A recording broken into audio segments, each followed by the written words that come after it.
नमस्कार, स्वागत है आप सभी का एमसीए सुनील में। दोस्तों, आज मैं आपके लिए लेकर आया हूँ प्रॉफिट एंड लॉस के कुछ इंपॉर्टेंट क्वेश्चन। तो चलिए देखते हैं हमारा पहला प्रश्न। तो हमारा पहला प्रश्न है, राम ने एक घड़ी खरीद कर इसे 5% लाभ पर बेच दिया। यदि वह इसे 5% कम में खरीदता तथा 1 रुपये कम में बेचता तो उसे 10% का लाभ होता। वस्तु का क्रय मूल्य कितना है? चलिए हम इसको सॉल्व करते हैं।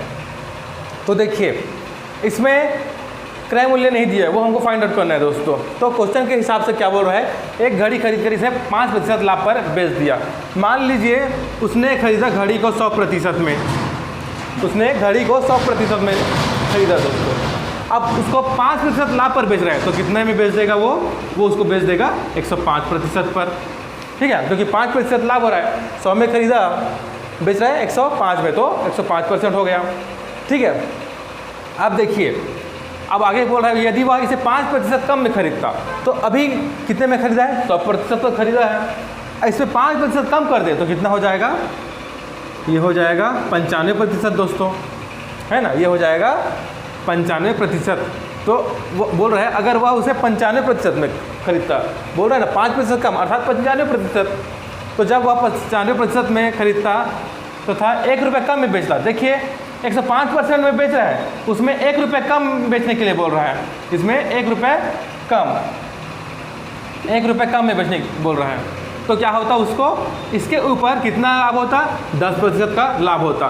तो 95 के ऊपर 10% लाभ हो जाएगा दोस्तों। देखिए कितना हो जाएगा, 110% लाभ,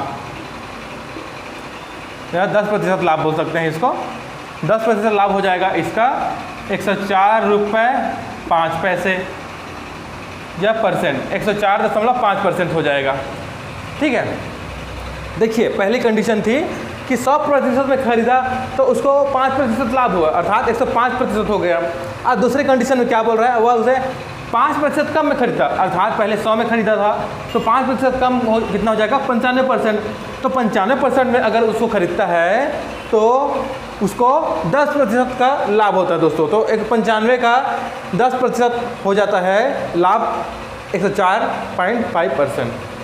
ठीक है, इसको कैसे निकालते हैं मैं बताता हूँ। जैसे 95 है, उसका 10% लाभ, तो 110/100 कर देंगे।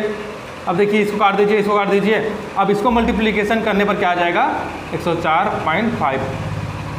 ठीक है, तो ये जो है यहाँ से आया है दोस्तों। ठीक है, अब देखिए क्या बोल रहा है, 5% कम में खरीदता तथा 1 रुपये कम में बेचता तो इस जो यहाँ पर अमाउंट है उससे 1 रुपये कम में बेचने पर उसको इतना लाभ होता है दोस्तों। ठीक है, अब क्या वस्तु का क्रय मूल्य निकालना है।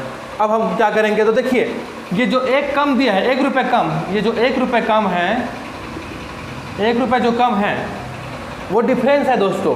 किसके बीच का? इसके और इसके बीच का। 105% का और 104.5% का डिफरेंस है 1 रुपये, है ना। देखिए ना, 1 रुपये कम लिखा है, तो कहीं भी प्रश्न में आपको कम या ज़्यादा दिखे वो हमेशा डिफरेंस होता है दोस्तों। ठीक है, तो इसमें डिफरेंस कितना हो गया? 1 रुपये का, इसके और इसके बीच का। तो देखिए हम पहले परसेंटेज का डिफरेंस निकाल लेते हैं कितना है।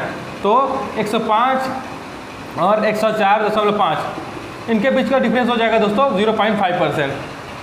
कितना हो जाएगा? 0.5%। तो 0.5% किसके बराबर है दोस्तों? 0.5% है बराबर 1 रुपये के। ठीक है, 0.5% है 1 रुपये के बराबर। तो 100% किससे बराबर हो जाएगा? तो यह परसेंट है ना। ठीक है, तो 100% हो जाएगा 1/0.5 इंटू 100 के। अब हमने 100% क्यों लिखा यहाँ पर?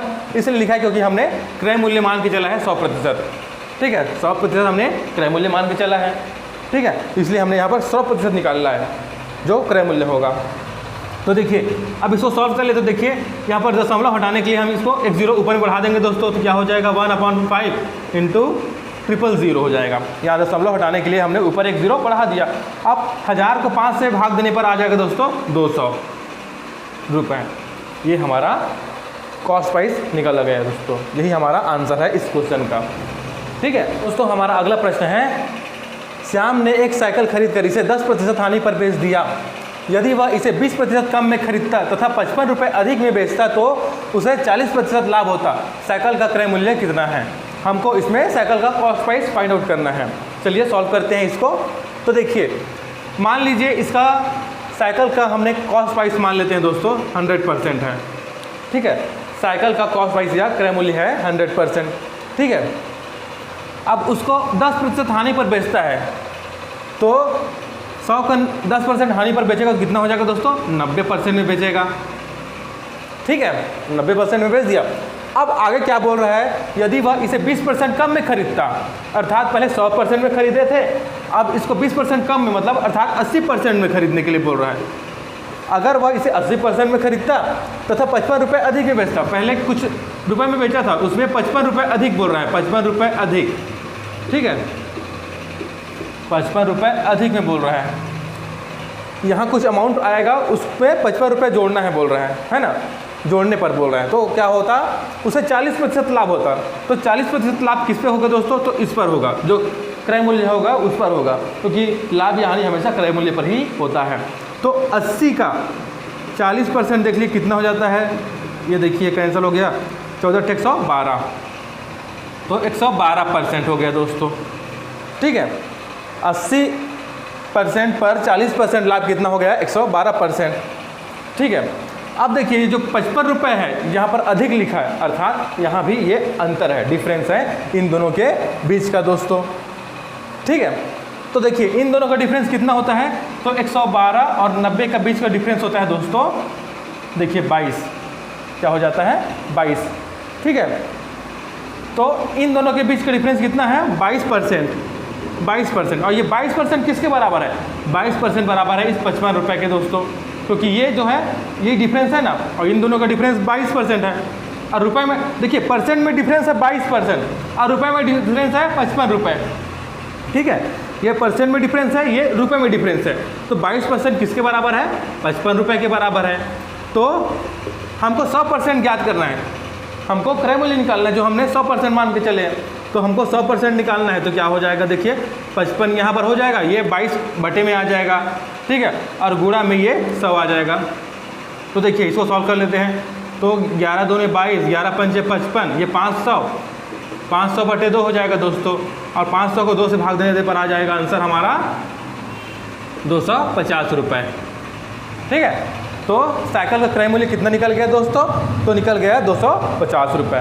यही है इस क्वेश्चन का आंसर, ठीक है। तो हमारा अगला प्रश्न है, रोहन ने एक कुर्सी खरीद कर इसे 2.5% हानि पर बेच दिया, यदि वह इसे 100 रुपये अधिक में बेचता तो 7.5% लाभ होता। 12.5% लाभ कमाने हेतु इसे कितने रुपए में बेचना होगा? चलिए हम लोग इसको सॉल्व करते हैं। मान लेते हैं 100% है कुर्सी का क्रय मूल्य, ठीक है। आप बेच रहा है उसको, अब उसको बेचा जा रहा है 2.5% हानि पर, तो कितने में बेचेगा दोस्तों? 97.5% में, ठीक है। अगर हम 100 में से 2.5 क्या कर दे? माइनस कर दे, क्या तो कितना बचेगा? तो बचेगा 97.5, ठीक। अब अगले कंडीशन में बोल रहा है, यदि वह इसे 100 रुपये अधिक में बेचता, अर्थात ये जो है इसमें 100 रुपये और जोड़ देता, 100 रुपये इसमें अधिक कर देता, तो क्या होता? उसको 7.5% लाभ होता। किस पर होता? इसी पर दोस्तों, 100% पर ही उसको 7.5% लाभ होता। तो 100 का 7.5% कितना होता है? तो यह होता है दोस्तों 107.5%, ठीक है, 107.5%, ठीक है। यहाँ पर दशमलव लगाए, ठीक है। अब इस कंडीशन में क्या होता है?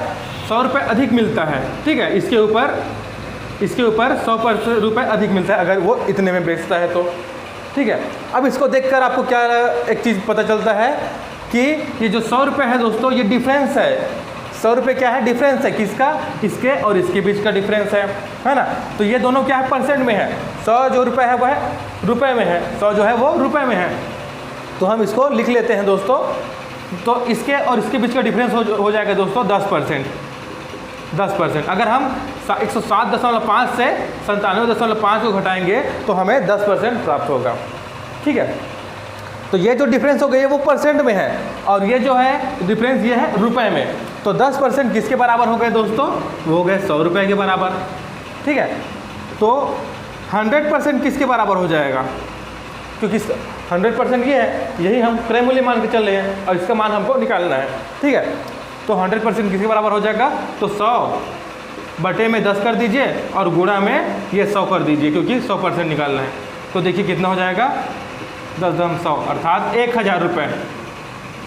1000 रुपये इसका क्रय मूल्य है दोस्तों। जो कुर्सी है उसका क्रय मूल्य कितना निकल गया, ये 1000 रुपये निकल गया।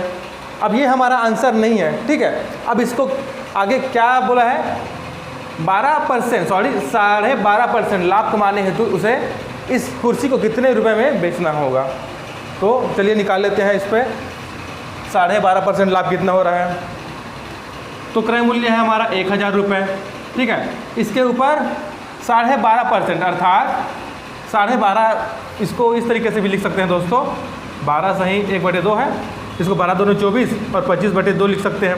अगर हम 25 में 2 का भाग देंगे तो आ जाएगा ये 12.5, ठीक है, 12.5 आएगा।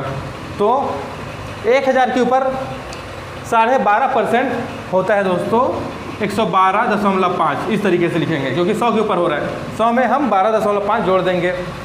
अब ये किसके ऊपर हो रहा है, 100 के ऊपर हो रहा है जो लाभ है, ठीक है। अब देखिए इस पर इसको काट दीजिए और बचा क्या, 112.5 में 10 गुणा कर दीजिए, तो हमारा आंसर कितना आ जाएगा, 1125 रुपये। हमारा आंसर आ गया दोस्तों 1125 रुपये। यही होगा लाभ अगर वह उसे 12.5% लाभ पर बेचेगा, तो 1125 रुपये का उसको लाभ होगा दोस्तों। अगर आपको मेरी आज की क्लास अच्छी लगी है तो मेरे चैनल को सब्सक्राइब कीजिए, वीडियो को लाइक कीजिए, शेयर कीजिए और बेल आइकन को भी ज़रूर दबाइए, ताकि आगे आने वाली वीडियोज़ की नोटिफिकेशन आप तक पहुँचती रहे।